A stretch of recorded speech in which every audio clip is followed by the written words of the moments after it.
break up in my background, I'm man. not the type of person that likes to share their feelings. Apart from you've shared them for the last 2 The weeks. concept is brand new to me entirely, right? I love this guy, It man. makes it even harder for me when people play with me like that. When people interrupt me when I'm trying to do something that is obviously incredibly hard for me. The fuck? What?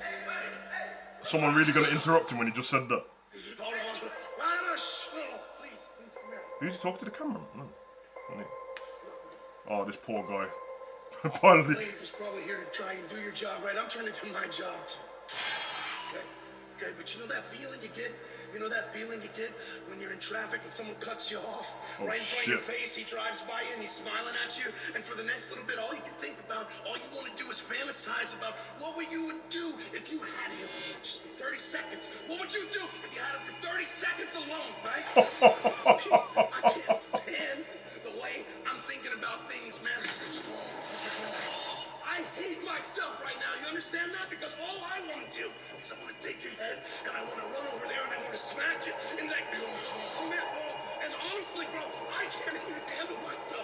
I am the hair away, right? So I want you to do something. I want you to do it for me and do it for you, right? Do it for both of us, right? I need you to reach down and I need you from the bottom of your soul to look me in the eyes, and apologize to me and tell me that you didn't mean to bust this. You didn't mean to come in and mess this up. Tell me you meant that. Tell me you meant it. Tell me you're sorry. Uncle Howdy. It's all your fault. Really sorry. I didn't mean to.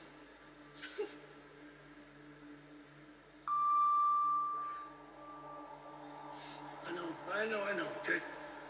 I know. Go, please go away. Please. This is very interesting. We're gonna have to discuss this in the final thought, man, because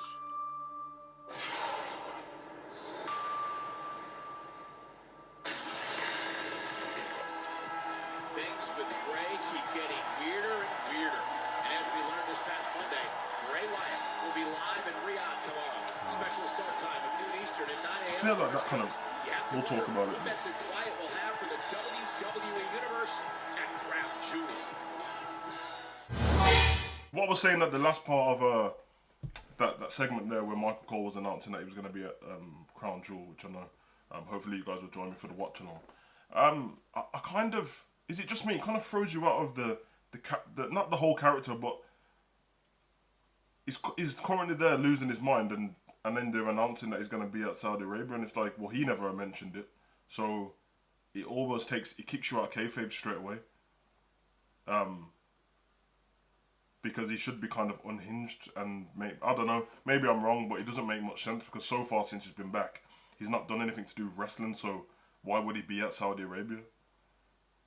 To address the crowd in Saudi Arabia, it wouldn't make sense. On the segment itself, I thought it was a great segment. It just shows that they've handed more creativity to Bray. Actually, I don't know if they've handed more. I think it's more the fact that he's not being questioned so much on certain things, it seems like, which is good. I know a lot of people are unsure about the character at the moment, but I think it's because you're not used to slow character building anymore. We're in a world where everything's quick pace. It's 10 seconds, 30 seconds. So him building it up is the Bray Wyatt way, and I love it. What I got from there when he was talking about, I'm not used to sharing my feelings. It's a foreign feeling to me, and then talking about being interrupted because it's been interrupted for the last 2 weeks, and then it gets interrupted today. And you could see that it almost feels to me, and like we're never going to know until Bray explains it when he finishes his career, because they're not going to explain it within the confines of wrestling. But it feels to me that his previous characters, obviously there was the ones when we came back and we seen Mercy and Huskus and all that stuff, and he came in the mask. When he took that mask off at Extreme Rules, he hasn't put it back on since. But it's been turning up on the screen and stuff. And it feels like to me he's shedded all of his personalities, all of his characters, and he's finally ready to be himself.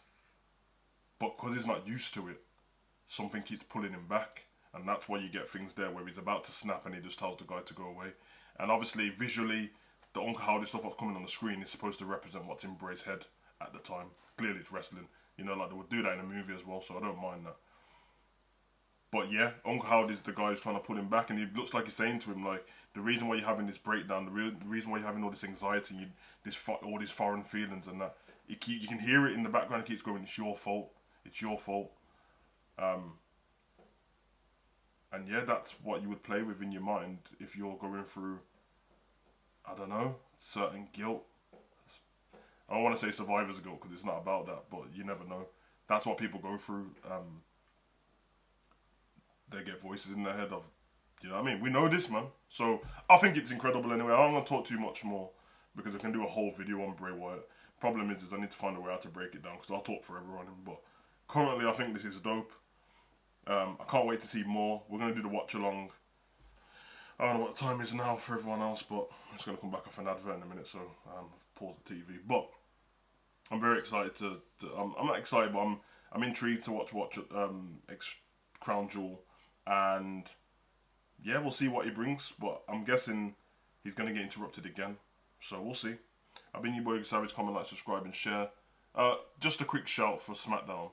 It's been a really good SmackDown so far. I will say that when they do these things where they go overseas, they did it when they came to the UK, they did it when they're doing it now when they've gone to Crown Jewel. If you're going to start doing press conferences and stuff like that, you're going to have to find a new way out to do it, because you're kind of ruining SmackDown by having the press conference the night before, because the stuff that I saw there, that it doesn't make sense. So Michael Cole, obviously I'm doing this final thought after SmackDown, but Michael Cole mentioned within SmackDown today, when Braun Strowman came down to Power Slam MVP, he said that Amos is already in Saudi Arabia. But I watched the highlights last night, the press conference, and him and Amos and Braun Strowman were face to face. But you're supposed to be you're trying to give off the impression that SmackDown's not happened yet. Even though we know it's pre-recorded, you're trying to give off the impression it hasn't happened yet, but it clearly has. And you ruin it a little bit. It makes a lot of things not feel a bit worthless. Like with the New Day coming down, they didn't really mention that in the press conference as such. But we saw the Usos, they were there in Saudi Arabia, so I know the travel time, you can't get there that quick. I've been your boy, Savage. Comment, like, subscribe and share.